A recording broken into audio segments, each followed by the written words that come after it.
Hello and good evening from where I am.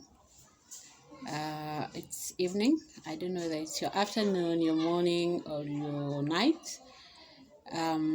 Welcome to Mama Africa 8, the place where we speak parenting and parenting the African way. I want to give a few tips. This is part one of the tips on how to mentor and work, continuing to parent your teenagers as they enter into young adult stage. The times and seasons have changed, and we cannot parent them the way we were parented, because the parents of the ones that are now entering into young adults now, we are millennials, and so that age, I know it, and so sometimes we get to be impulsive and want to do the things they were done to us by our parents, not knowing that there's a big age difference. There's an age gap. And so we need an understanding that in the 10, 15 years, so many things have changed. And these young adults that we are bringing up now in this time and dispensation, they don't read from the same script where we read from, apparently. And so these are digitalized generation. So number one, on the tips of how you can try mentoring these ones. The young adults are from late 19, 20, 21, to I don't know, up to I don't know your definition for a young adult. I would give it up to 27, 25, 27. Yeah, there. So these are a few tips. I'll do part one of this video, then I'll do another part so that we can exhaust all the tips on the ones that you can try and apply.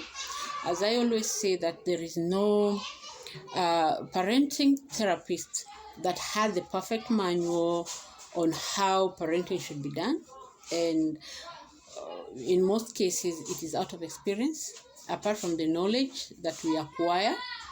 And as we always say, experience is the best teacher. So one of which tip that can work is meet them where they are. And where are they? They're in the digital world.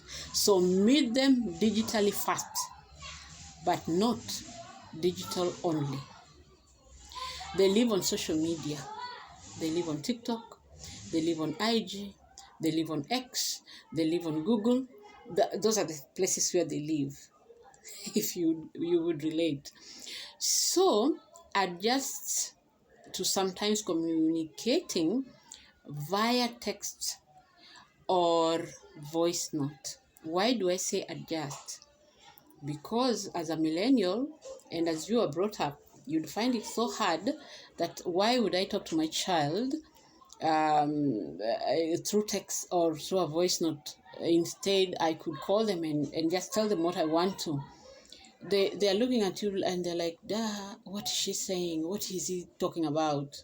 Because Google doesn't say that. Are you getting what I'm saying? So as you push for real conversation,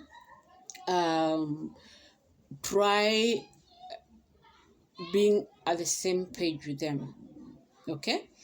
And when you feel like this is a deep conversation and you want them to understand, try doing a one-on-one conversation. Do a date, a coffee date, a lunch date, a dinner date, and do the effective communication of talking about everything else, and then later, at some point, drop the point that you wanted. But most of it, let it be other things that are not serious, so that when you say the serious one, you say underline, okay, or tag. All right. And after the date, slide into their DMs and write it again. They say slide. So slide into into their DMs and pass that message. That works. That's number one. Number two, acknowledge information overload. They grow up with infinite Google results. They have grown up with infinite Google results. It is everything. Can you make for us eggs? Okay, mom, I'll Google. Can you go out and clear the backyard or the farm so that we can? Then they're like, okay, yeah. Who is in my phone? And you're like, why are you asking your phone when I've said you go clear the backyard? I want to Google how they cut grass. So these are people that have grown up Googling. So your value and opinion isn't more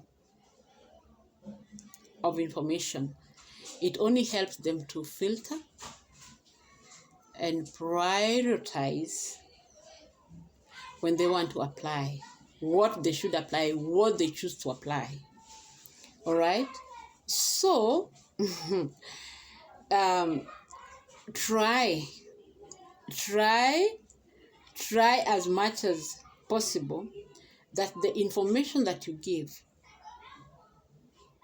is almost relevant to what you think they know, and give your perspective that when they go and research, because they'll go and research, they'll go to Google, they go to ChatGPT, they will go and do research.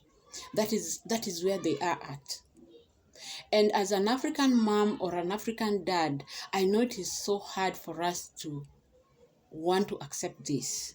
But the reality is, we are parenting a modernized African child. We are parenting a modernized African girl who wants to cook what you're cooking, and they feel like we eat matoke here, a lot of matoke, and they feel like the matoke that you cook is yuck. And so they want to Google other ways on how and which the matoke can be made better.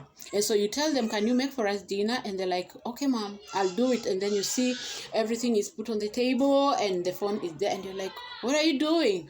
I'm Googling how to make matoke. Or I'm Googling how to make ugali. And they're like, are you crazy? Ugali? That is posho. Are you Googling how to make posho? And like, yeah, there are new ways, okay? So that would be number two, acknowledge information overload. And so that when you are communicating, you are at the same page, so that you don't lose them, because at this stage, they do need you and they need what you are saying, and as much as possible, you also want them to get it, okay? You would also want to get it. Then number three one that would also help would be a coach agency, okay? Ask them mind-challenging questions before giving advice. Hey, what do I mean?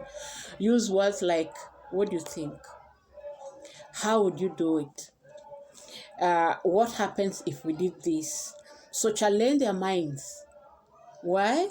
This group is allergic to being told what to do. Are you getting what I'm saying? You tell them what to do and they're like, you are putting me on the spotlight right now, mom. You are putting this on my throat.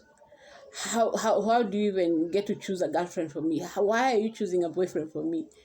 Yeah, and so you try the coach agency thing. Ask mind-challenging questions. Have you tried dating other girls? Have you tried asking about this girl? Have you tried asking about this boy? And so, get a conversation. Don't come with your points and want them to do them. So,